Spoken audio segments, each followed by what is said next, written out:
Violentemente su uno scoglio infranta un'onda si ricrea in un modo ciclico. Sei critico, torna indietro in lucido pellicola fatta di fotogrammi di un esistere. Volentieri indosserò paure, se a scopo di difesa, correndo o scappando da qualcosa che bussa ferma all'uscio della mia coscienza e bisbiglia.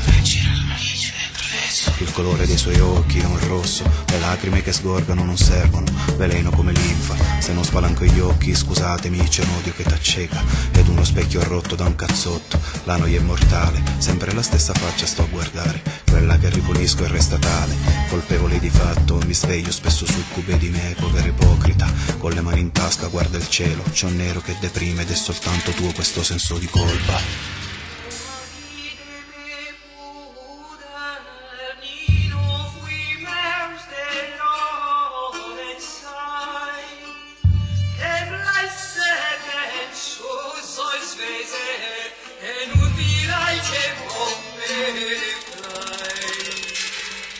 Altrove, lì dove il mondo non si muove, lì dove anche se piove tutto muore, tutto sommato va bene, certo che va bene. Sciolta questa colpa, come al sole questa neve, come Dio comanda, un senso che di spalle se la ride, intesto le mie mani e tra i capelli, cute, svestita di peli, non ho la cura ma il confronto non lo percepisco se ne avrò paura, intima, di parte variegata, pazienza chiederò, se di virtù malata, non ho colpa, se di colpa, vita chiederò cambiare. Fermo resterò guardandolo, e chi sospiri la mia luce il giorno illumina, sperando di trovare un senso di stesura ruvida e pioggia che a fatica cade silenziosa e di fatica ne rimane a nulla più impaurita.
Cosa